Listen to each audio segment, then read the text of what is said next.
मुंबई पिछले कुछ महीनों से महाराष्ट्र पुलिस विभाग और सेंट्रल रेलवे की ओर से यात्रा के दौरान ड्रग विरोधी खपत और ट्रांसपोर्ट विरोधी कार्रवाई कर रहे हैं। इसके हिस्से के रूप में सरकारी रेलवे पुलिस जीआरपी और मध्य रेलवे विभाग ने श्री छत्रपति शिवाजी महाराज टर्मिनस मुंबई स्टेशन पर एक संयुक्त विरोधी जागरूकता अभियान का आयोजन किया। आज एक व्यक्ति को प्रकट करने वाले नशे की लत पदार्थों की सूची लगातार बढ़ रही है।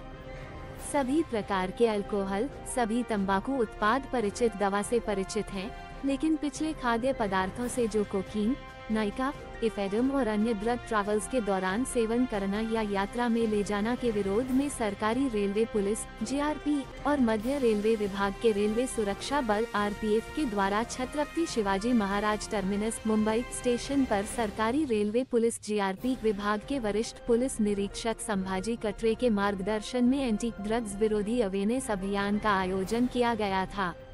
इस अवसर पर पुलिस इंस्पेक्टर रविंद्र शिवरामवार और सेंट्रल के डिवीजन ऑफिसर स्टाफ द्वारा एंटी ड्रग विरोधी जानकारी के बारे में यात्रियों को सूचित किया गया।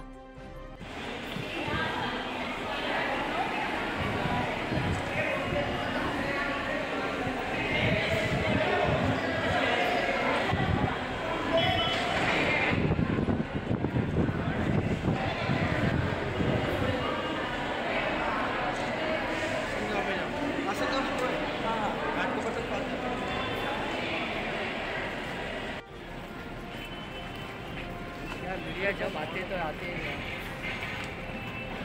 अभी तक देश बदला नहीं, बदलने वाला चाहिए। फुटपाथ तो शोर है, हिंदुस्तान का सेवा कौन करेगा? आम्ही ठेका घेतलेला आहे।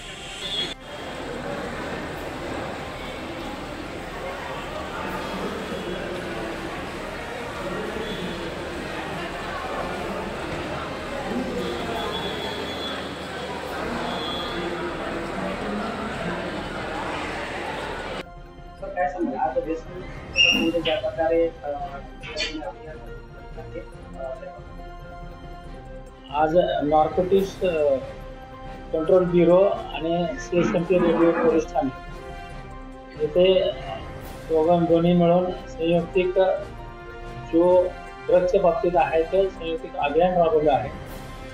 जे रेल्वे प्रवासी आहेत त्यांना समुपदेशन करण्यात आले आहे की या ड्रग्सच्या सेवनामुळे मनुष्याची काय हानी होऊ शकते आणि त्यातून सामाजिक प्रश्न कसे निर्माण होऊ शकतात किंवा समाजाची कशी ऱ्हास होऊ शकतो याबद्दल समुपदेशन करण्यात आले।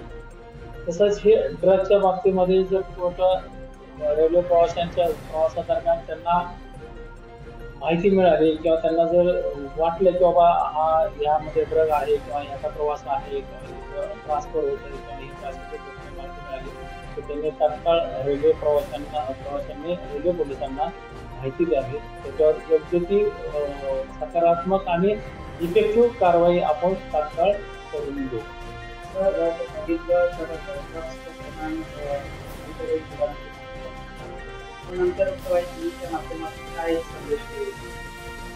बरोबर आहे तुम्ही जे विचारलेला प्रश्न। आजच्या काळामध्ये बघितलं तर लहान मुलं किंवा अल्पवयीन मुलं कॉलेजचे असेल किंवा बाहेर कॉलेज व्यतिरिक्त बाहेरचे असेल कामगार वगैरे असतील मोठ्या प्रमाणामध्ये सेवन करत असल्याचे असं जाणवत आहे किंवा त्यांचा संकेत आहे।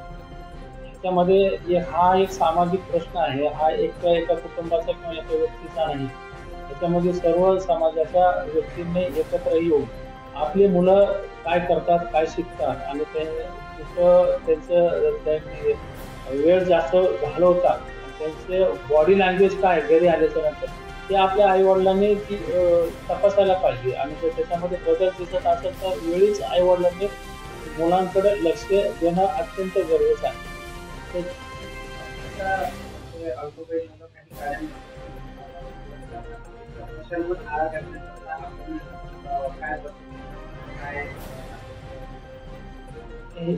पोलिसांकडून तर नेहमी सतत ही चांगले काम केले जाते आणि असे जर अपप्रवृत्तीचे लहान अल्पवयीन असतील त्यांना ताब्यात घेऊन त्याच्या आई वडिलांकडे समुपदेशन केलं जातं आणि जर आई वडिलांचं जगत नसेल तर आपण त्यांना योग्य ते कायदेशीर प्रोसिजरमध्ये त्यांना त्याच्यापासून प्रवृत्त होण्यासाठी काही दिवस आपण सुधारगृहामध्ये देखील आपण त्यांना ठेवतो तेव्हा की जेणेकरून भविष्यातली ही पिढी जी आहे ती बिघडू नये आणि त्याचा सुधार व्हावा म्हणून आपण कायदेशीररित्या चौकटी बसून ती कारवाई आपण नेहमीच प्रशासनाने पोलीस महाराष्ट्र पोलीस करते. ते लोहमार्गाचे अखत्यारीत जर असेल तर आपण त्यावेळेस तात्काळ आपण ती कारवाई करत असतो.